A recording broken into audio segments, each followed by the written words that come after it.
Assalamualaikum warahmatullahi wabarakatuh. Perkenalkan, saya Sudarman SPD dari SMA N1 Maihulu, CGP Angkatan 9 tahun 2023. Saya akan menyampaikan demonstrasi kontekstual tentang filosofi pendidikan Ki Hajar Dewantara. Menurut Ki Hajar Dewantara, bahwa peran pendidik diibaratkan seorang petani atau tukang kebun yang tugasnya adalah merawat sesuai dengan kebutuhan tanaman, yaitu agar tumbuh dan berbuah dengan baik. Tentu saja beda jenis tanaman, beda pula perlakuannya. Artinya bahwa kita seorang pendidik harus bisa melayani segala bentuk kebutuhan metode belajar murid yang berbeda-beda dan harus berorientasi pada peserta didik. Lalu bagaimana cara untuk mengembangkan sekolah atau bahkan proses pendidikan di ruang kelas secara efektif? Ki Hajar Dewantara mengenalkan asas untuk melakukan proses pendidikan di ruang kelas secara efektif. Asas tersebut dinamakan dengan asas Trikon.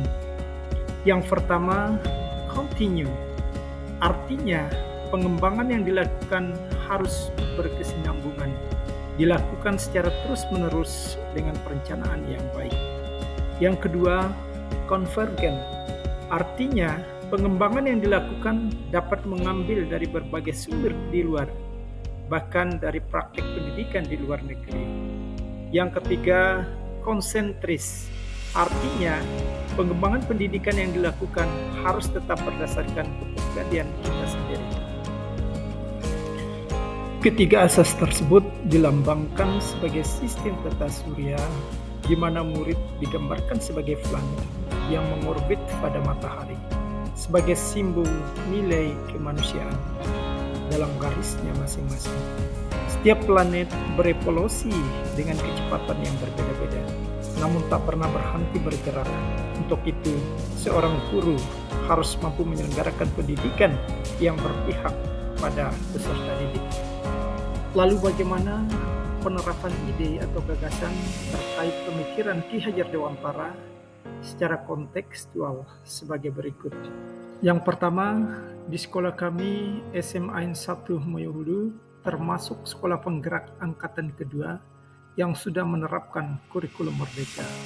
Sebelum melaksanakan proses pembelajaran di kelas, saya sebagai pendidik tentu harus menyiapkan perangkat-perangkat pembelajaran yang diperlukan, dan sebelum memulai pembelajaran saya melaksanakan asesmen diagnostik untuk mengetahui kemampuan, bakat, serta minat peserta didik, sehingga saya harus mampu memberikan pembelajaran yang berpusat pada peserta didik melalui proses pembelajaran yang berdiferensiasi.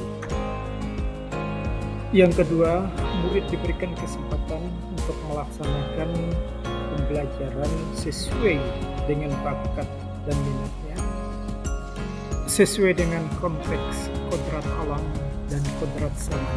Yang ketiga, sebagai pendidik, guru mengarahkan agar murid tidak menyimpang jauh dari konsep sebenarnya dan mengajak murid mengkoreksi serta menyimpulkan bersama-sama tentang konsep yang dipelajari. Lalu apa yang menjadi tantangan dan solusi dalam penerapan pemikiran Ki Hajar Dewantara? Tantangan yang mungkin dihadapi dalam penerapan pemikiran Ki Hajar Dewantara antara lain adalah: 1. Kemampuan pendidik dalam melakukan pembelajaran yang berpihak pada peserta didik. Yang kedua, dukungan lingkungan dalam memaknai pemikiran Ki Hajar Dewantara.